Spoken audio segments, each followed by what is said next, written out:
आपको सबको नमस्कार। कैसे हैं आप सब लोग? मुझे भी कोरोना हो गया था और लगभग 7-8 दिन में होम आइसोलेशन में रहा।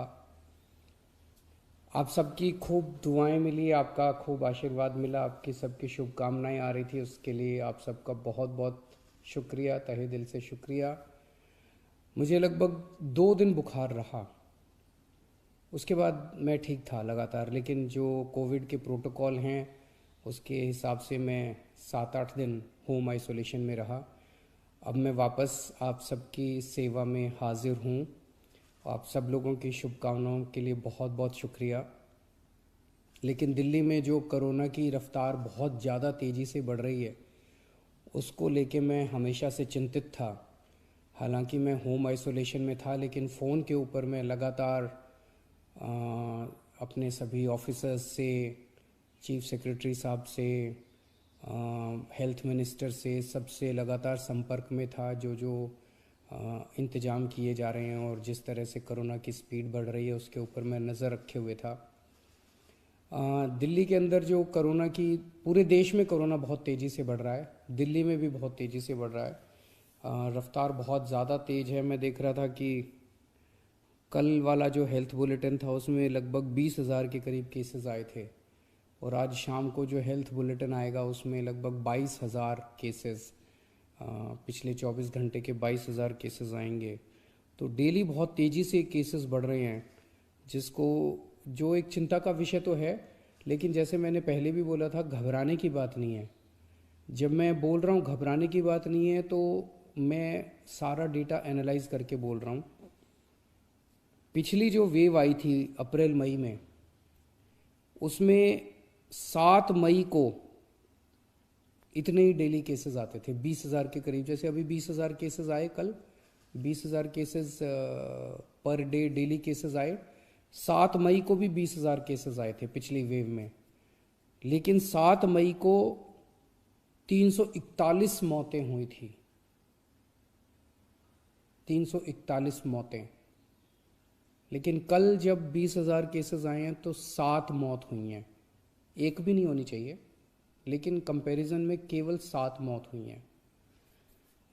7 मई को जब 20,000 केसेस आए थे तो लगभग 20,000 बेड्स दिल्ली में भरे हुए थे, लेकिन कल जब 20,000 केसेस आए हैं तो लगभग 1,500 बेड केवल दिल्ली में भरे हुए हैं।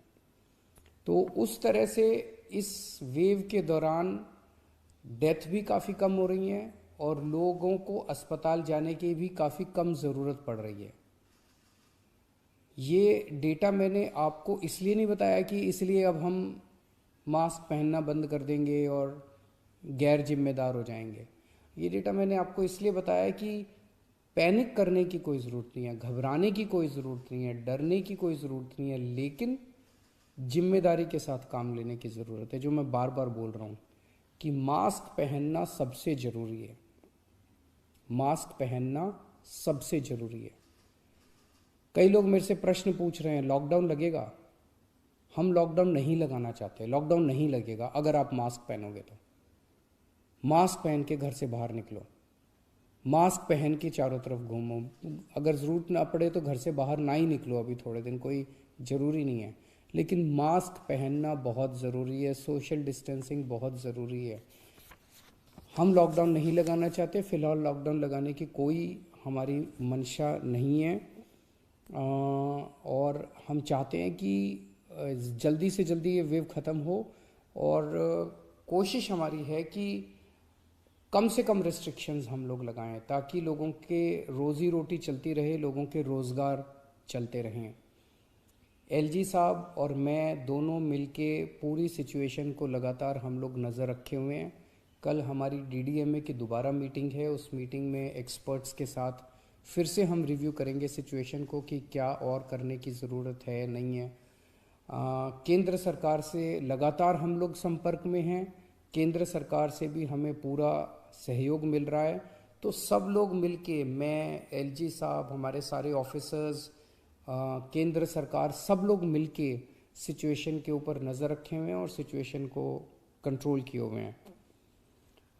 पहले भी हम सब दिल्ली वासियों ने मिलके कोरोना की इतनी बड़ी इतनी खतरनाक लहर थी जो अप्रैल वाली थी, उसको हमने पार पा लिया, तो इस लहर को भी हम लोग पार पा लेंगे।